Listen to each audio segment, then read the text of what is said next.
Muli pong sumasa inyo ang programang Ang Iglesia ni Cristo. Nawa ay nasa mabuti at ligtas kayong kalagayan kasama po ng inyong pamilya. Binabati po namin ang mga kapatid po namin sa iglesia sa lokal po ng Concepcion, sa distrito po ng Metro Manila East. Gayon din po ang mga kapatid sa iglesia sa lokal po ng Baguio, sa distrito po ng Davao West. Mga kapatid, maligayang panunood po sa inyong lahat. Mga kaibigan, sana po ay samahan ninyo kami sa kabuuan ng episode na ito. Napakarami pong relihiyon na nakatatag sa kasalukuyan. Ang mga kaanib po sa iba't ibang relihiyong ito ay umaasang makararating sila sa kaligtasan pagdating po ng araw ng paghuhukom.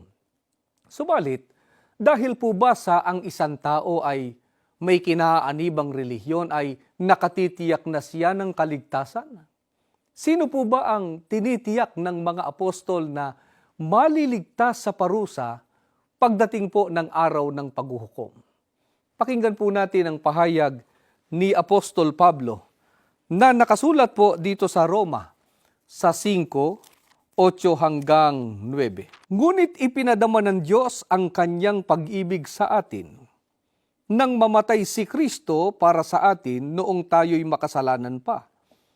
At ngayong napawalang sala na tayo sa pamamagitan ng kanyang dugo, lalo ng tiyak na maliligtas tayo sa puot ng Diyos sa pamamagitan niya. Ayon po kay Apostol Pablo, ang lalo ng tiyak sa makatwid bagay siguradong sigurado na maliligtas sa puot ng Diyos o sa parusa sa araw po ng paghuhukom ay ang mga napawalang sala sa pamamagitan po ng dugo ng ating Panginoong Jesucristo. Kaya napakahalaga po na matiyak ng tao kung ang relihiyon na kinaaniban niya ang siyang napawalang sala o tinubos ng dugo ng ating Panginoong Jesucristo sapagkat yun po ang nakatitiyak ng kaligtasan sa araw po ng paghuhukom. Subalit lahat kaya ng tao ay napawalang sala o tinubos ng dugo ng Panginoong Jesucristo gaya po ng paniniwala ng marami?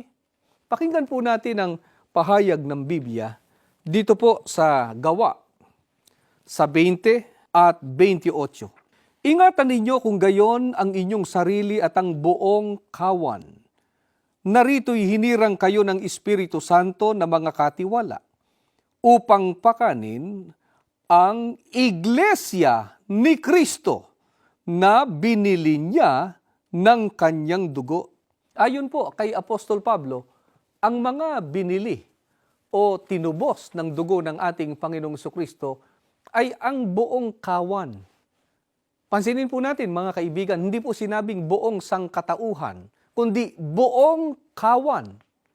At ang kawan po na tinutukoy na tanging tinubos ng dugo ng ating Panginoong Jesucristo ay wala pong iba, kundi ang Iglesia ni Cristo. Ito po ang Iglesia na kinaaniban noon ni Apostol Pablo. Sa makatwid, ayon po sa Biblia, hindi po ayon sa amin, kundi ayon sa Biblia, ang tiyak na maliligtas sa parusa sa araw po ng paghuhukom ay ang mga kaanib sa Iglesia ni Cristo.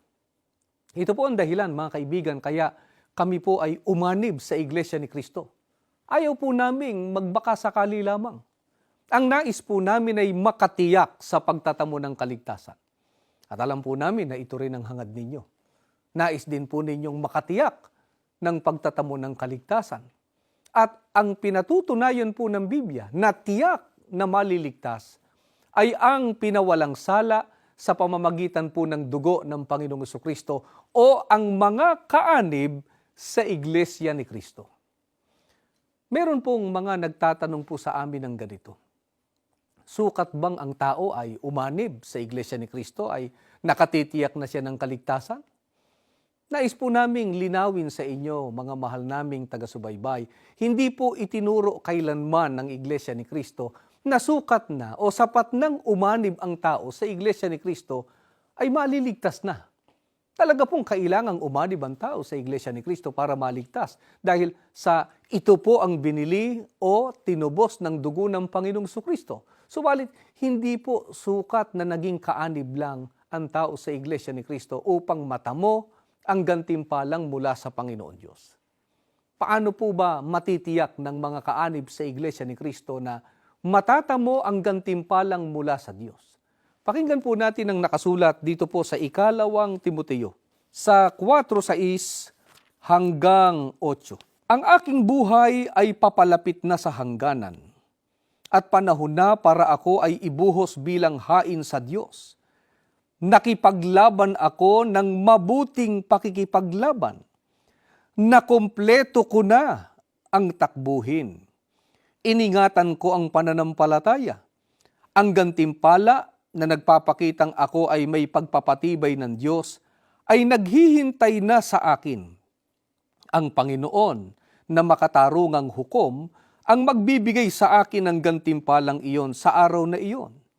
Ibibigay niya iyon hindi lamang sa akin, kundi maging sa bawat isa na sabik na naghihintay sa Kanya na muling pumarito. Ang kaanib po sa Iglesia ni Cristo na makatitiyak na magkakamit ng gantimpalang mula sa Panginoon Diyos ay ang nakakumpleto po ng Kanyang takbuhin. Kagaya po ni Apostol Pablo. Ang sabi po niya, nakipaglaban ako ng mabuting pakikipaglaban. Nakumpleto ko na ang takbuhin. Iningatan ko ang pananampalataya. Sino pa po ang tinitiyak niya na magkakamit din ng gantimpalang mula sa Diyos? Ang sabi pa niya, ang Panginoon ang magbibigay sa akin ng gantimpalang iyon. Ibibigay niya iyon hindi lamang sa akin, kundi maging sa bawat isa na sabik na naghihintay sa Kanya na muling pumarito. Kaya hindi po sapat na ang tao ay maging kaanib lang sa Iglesia ni Cristo upang tanggapin ang gantimpalang galing sa Panginoon Diyos. Dapat po niyang patunayan ang kanyang kasabikan sa muling pagparito ng Panginoong Kristo. Ito po ay magagawa sa paraang makipaglaban ng mabuting pakikipaglaban. Ingatan o huwag bitiwan ang pananampalataya bilang tunay na Kristiyano at kumpletuhin ang takbuhin. Kapag ka po sinabing kumpleto ay wala pong patlang. Tuloy-tuloy. Paano po ba ang tuloy-tuloy na pagtakbo upang makumpleto ang takbuhin? Pakinggan po natin ang nakasulat sa unang Korinto, sa 9:24 hanggang 27, sa isang takbuhan, ang lahat ay tumatakbo. Subalit, isang tao lamang ang nagtatamo ng unang gantimpala. Kaya, takbuhin ninyo ang inyong takbuhin upang kayo'y magwagi. Upang magwagi sa paligsahan, kailangan ninyong itanggi ang inyong mga sarili sa maraming bagay na pipigil sa inyo sa paggawa ng pinakamagaling ninyong magagawa. Ang isang atleta ay dumaraan sa lahat ng hirap na ito. Magwagi lamang ng isang asul na laso o isang kopang pilak. Subalit, ginagawa natin ito para sa isang makalangit na gantimpala na hindi mawawala kailanman. Kaya ako ay tumatakbo ng diretso sa hangganan na taglay ang layuning iyon sa bawat paghakbang. Ako ay nakikipaglaban upang magwagi. Hindi ako sumusuntok lamang sa hangin tulad ng isang boksingerong nagsasanay o naglalaro-laro lamang. Tulad sa isang atleta, dinidisiplina ko ang aking katawan. Pinahihirapan ito. Sinasanay na gawin ito kung ano ang dapat, hindi kung ano ang ibig nito. Kung hindi, ako ay natatakot na pagkatapos kong ipatala ang iba para sa takbuhan, ay ako pa mismo ang maipahayag na hindi karapat-dapat at mapagsabihang tumayo sa isang tabi. Napansin po ba ninyo mga kaibigan kung paano po itinaguyod ni Apostol Pablo ang kanyang pagkaiglesia ni Cristo? Ang sabi po niya, ako ay tumakbo ng diretso sa hangganan. Nakikipaglaban upang magwagi. Hindi ako sumusuntok lamang sa hangin tulad ng isang boksingerong nagsasanay o naglalaro-laro lamang. Tulad sa isang atleta, dinidisiplina ko ang aking katawan. Pinahihirapan ito, sinasanay na gawin ito kung anong dapat, hindi kung ano ang ibig nito. Kaya mga kaibigan, ang tunay po na kaanib sa Iglesia ni Cristo ay nakahandang mamuhunan ng sakripisyo at pagtitiis tulad po ng isang atleta at marunong dumisiplina ng kanyang sarili. Sinasanay po niya ang kanyang sarili na gawin kung ano ang dapat at hindi kung ano ang ibig niya. Ano po ba ang nararapat na gawin ng isang tunay na kaanib sa Iglesia ni Cristo? Narito niya sinasanay ang kanyang sarili. Pakinggan po natin ang pahayag ni Apostol Pablo na nakasulat po sa Filipos sa 2:12. Ang ibig kong sabihin, mga kaibigan, ay marapat lamang na patuloy ninyong gawin ang inyong ginawa mula ng una. Nang ako ay namumuhay na kasama ninyo, namuhay kayo sa pagsunod na walang pasubali. Ngayon na ako'y malayo sa inyo, ipagpatuloy ninyo ito. Mas mabuti na lalong pag-ibayuhin pa ninyo ang inyong mga pagsisikap. Maging masigla kayo sa inyong pamumuhay na ligtas. Maging mapitagang kayo sa harap ng Diyos at sumunod ng walang pasubali. Mga kaibigan, nagawa po ni Apostol Pablo na gawin kung ano ang dapat sapagkat namuhay po siya sa pagsunod sa mga utos ng Panginoon Diyos nang walang pasubali. Kaya ano rin po ang itinuro niya sa mga kaanib sa Iglesia ni Cristo? Ang sabi po niya, ngayon na ako'y malayo sa inyo, ipagpatuloy ninyo ito. Pag-ibayuhin pa ninyo ang inyong mga pagsisikap, sumunod ng walang pasubali. Paano po ba makikilala ang sumusunod sa mga utos ng Panginoon Diyos ng walang pasubali? Ang pagsunod po niya ay hindi paminsan-minsan o kung kailan lamang maisipan o kung ano lang ang kumbinyente sa Kanya. Wala po siyang ikinukompromisong alinman sa mga utos ng Panginoon Diyos. Kahit walang nakakakita sa Kanya, ay patuloy siyang sumusunod sa mga utos ng Diyos. Hindi po siya natitisod o nagrereklamo sa anumang utos ng Diyos na dapat po niyang sundin. Sinong kaanib po sa Iglesia ni Cristo ang makagagawa nito? Pakinggan po natin ang nakasulat dito po sa Hebreo, sa 10, 32 hanggang 33 at 35 hanggang 39. Alalahanin ninyo ang nakaraang panahon noong una kayong maliwanagan. Dumaan kayo sa maraming pagsubok.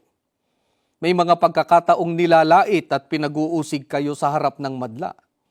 At kung hindi man, nakikiramay kayo sa mga dumaranas ng gayong pagsubok. Kaya huwag kayong mawawalan ng loob sapagkat may gantimpalang nakalaan para sa inyo. Kailangang magtiis pa kayo para magawa ninyo ang kalooban ng Diyos at upang matamo ninyo ang Kanyang ipinangako. Sandaling panahon na lamang at darating na siya. Hindi siya magpapaliban. Samantala, mabubuhay sa pananampalataya ang aking mga binanal. Subalit kung uurong ang sinuman, hindi ako malulugod sa kanya. Gayunman, hindi naman tayo kabilang sa mga umuurong at napapahamak, kundi sa mga sumasampalataya at naliligtas. Ang sabi po ng mga apostol, kailangang magtiis pa kayo para magawa ninyo ang kalooban ng Diyos. Hindi po ba totoong-totoo ito? Ang sino mang hindi po marunong magtiis ay hindi po makatutupad sa kalooban ng Panginoon Diyos ng walang pasubali. Ang makasusunod po sa utos ng Diyos ng walang pasubali ay ang marunong magtiis, sapagkat sa pagsunod ay nangangailangan ng sakripisyo at pagtitiyaga. Magkagayon man ay lugi kaya ang masunurin sa mga utos ng Diyos? Hindi po. Sapagkat ayon po sa Biblia, ang gayon ay magmamana ng mga pangako ng Diyos. Ito po ang dahilan, mga kaibigan. Kaya ang mga kaanib sa Iglesia ni Cristo, sa kabila po ng mga tiisin, katulad po ngayon na may pandemya sa daigdig, ay patuloy po na pinagtatalagahan ng mga kaanib sa Iglesia ang mga pagsamba, ang pagbabagong buhay, ang paghahandog, ang pagtulong sa mga gawain ng Iglesia at iba pa. Maaaring itanong po ninyo, mga kaibigan, kung bakit kaya nagagawa ng mga kaanib sa Iglesia ni Cristo na sa kabila ng maraming tiisin sa buhay, ay buong kasiglahang na itataguyod ang pagsunod sa utos ng Diyos at ang mga paglilingkod sa Kanya. Ano po ba ang pananaw ng mga tunay na kaanib sa Iglesia ni Cristo sa mga kahapisan na kanilang nararanasan sa daigdig na ito? Pakinggan po natin ang pahayag ni Apostol Pablo dito po sa 2 Korinto, sa 4:16 hanggang 18 at 14. Ito ang dahilan kaya hindi kami kailanman sumusuko. Bagamat nag-aagaw buhay ang aming katawan, ang aming panloob na lakas sa Panginoon ay nadaragdagan araw-araw. Tutal, ang mga kabalisahan at pagdurusa naming ito ay sadyang kaunti lamang at hindi lubhang magtatagal. Ngunit ang maikling panahong ito ng kahapisan ay magbubunga sa amin ng pinakasaganang pagpapala ng Diyos magpakailan-kailanman. Kaya hindi kami nakatingin sa mga bagay na nakikita namin ngayon, sa mga bagabag na nasa paligid namin, kundi nakatanaw kami sa mga kaligayahan sa langit na hindi pa namin nakikita. Di magluluwat, ang mga bagabag ay matatapos na. Ngunit ang mga kaligayahang darating ay magtatagal magpakailanman. Alam natin na ang Diyos na nagbangon sa Panginoong Hesus mula sa kamatayan, ang siya ring Diyos na magbabangon sa amin sa pagkabuhay na muli kasama ni Hesus at ihaharap kami sa Kanya na kasama ninyo. Ang sabi po ni Apostol Pablo, ang maikling panahong ito ng kahapisan ay magbubunga sa amin ng pinakasaganang pagpapala ng Diyos magpakailan-kailanman. Ganito po tinatanaw ng mga tunay na kaanib sa Iglesia ni Cristo ang mga kahapisan na kanilang nararanasan, lalo na sa panahong ito ng matinding krisis sa daigdig. Ang kahapisan sa daigdig na ito ay maikling panahon lamang sapagkat ito po ay may katapusan. At ito po ay magbubunga ng pinakasaganang pagpapala ng Diyos magpakailan-kailanman. Kaya sa ano po nakatuon ang paningin ng mga tunay na kaanib sa Iglesia ni Cristo? Ang sabi po, hindi kami nakatingin sa mga bagay na nakikita namin ngayon, sa mga bagabag na nasa paligid namin, kundi nakatanaw kami sa mga kaligayahan sa langit. Matagal pa po ba bago matamo ng mga hinirang ang mga kaligayahan sa langit? Di na po. Dahil ang sabi po, di magluluwat ang mga bagabagay matatapos na. Ngunit ang mga kaligayahang darating ay magtatagal magpakailanman.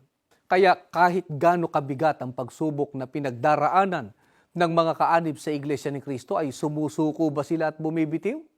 Pakinggan po natin ang nakasulat dito po sa 2 Korinto 4:8 hanggang 9.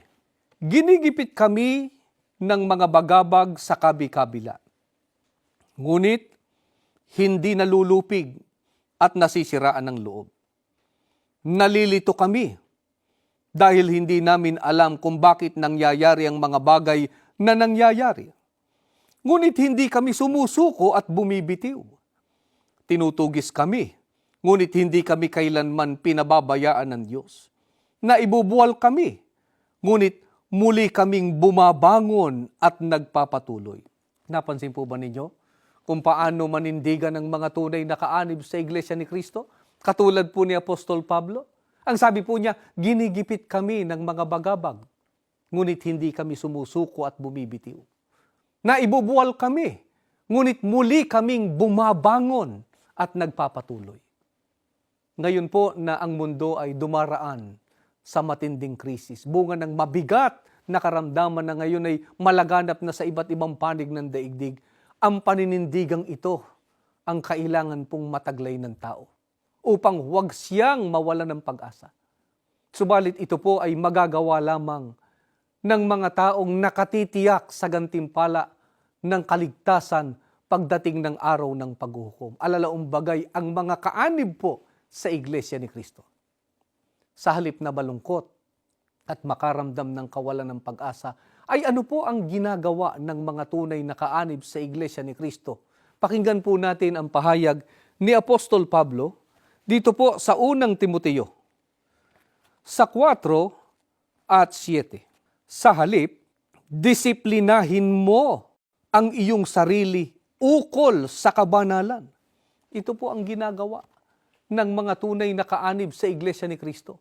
Dinidisiplina ang sarili ukol po sa kabanalan. Paano po ba nagagawa ang pagdidisiplina sa sarili ukol po sa kabanalan? Pakinggan po natin ang nakasulat po dito sa unang Timoteo. Sa 4:8 hanggang 10 at 7 ay ganito po ang ating mababasa.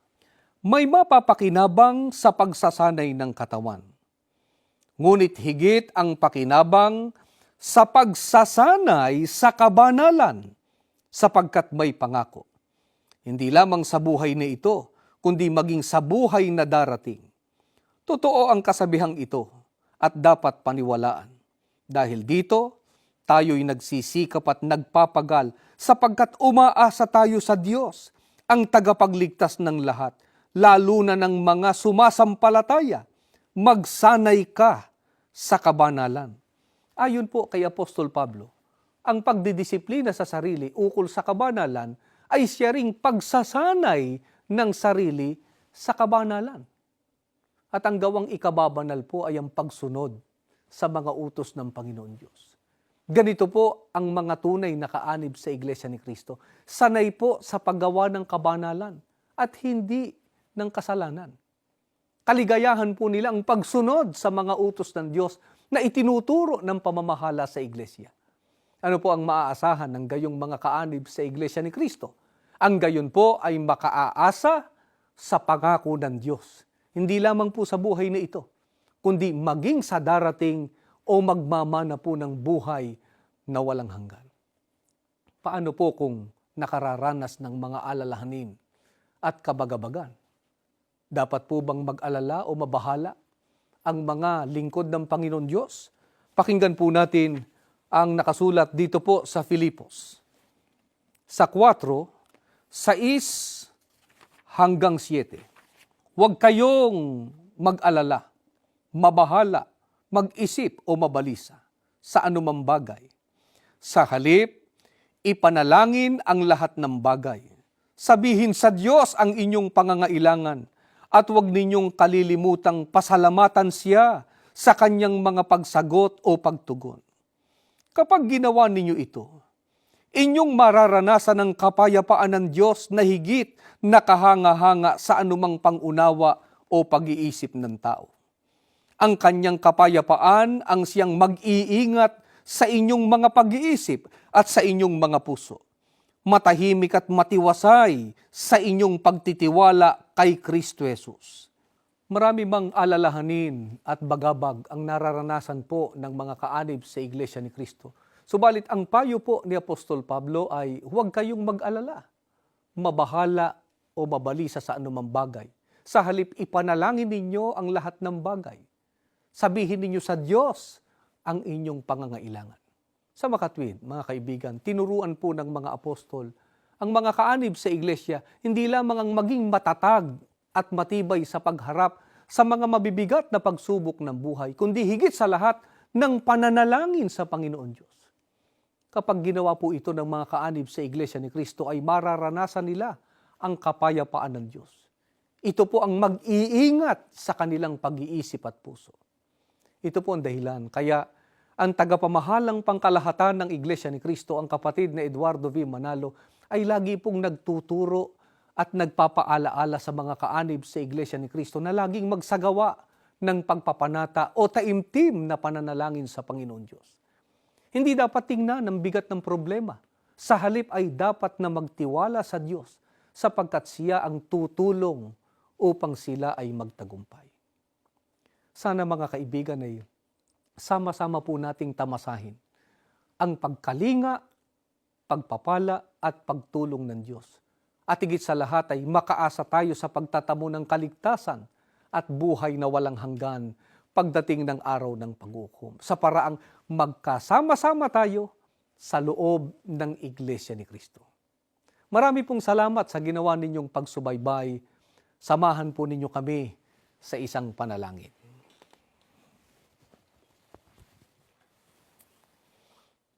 Panginoon po namin Diyos, salamat po ng maraming sa iyo. Sapagkat minsan pa sa pamamagitan ng iyong mga aral na nakasulat sa Biblia, ay naihayag po namin sa aming mga taga-subaybay na ang mga taong nakatitiyak ng kaligtasan pagdating ng araw ng paghuhukom ay ang mga kaanib sa Iglesia ni Cristo. Naway kaawaan mo po ang aming mga taga-subaybay na hindi pa po namin kapananampalataya, makasama namin sa loob ng Iglesia ni Cristo sa tunay na paglilingkod sa iyo at sa pagmamana ng iyo pong mga pangako. Panginoong Jesucristo, patuloy mo po kaming ipamagitan sa ating Ama at nawa mamalagi at magpatuloy ang mga pagtatagumpay ng iyong banal na Iglesia. Ama, sumasampalataya po kami. Lagi mo pong iingatan ang iyong pamamahala at patuloy mong babasbasan ang kabuuan ng iyong banal na bayan sa mga huling araw na ito. Hinihiling po namin ang lahat sa pangalan po ng Panginoong Hesus na aming dakilang tagapagligtas. Amen.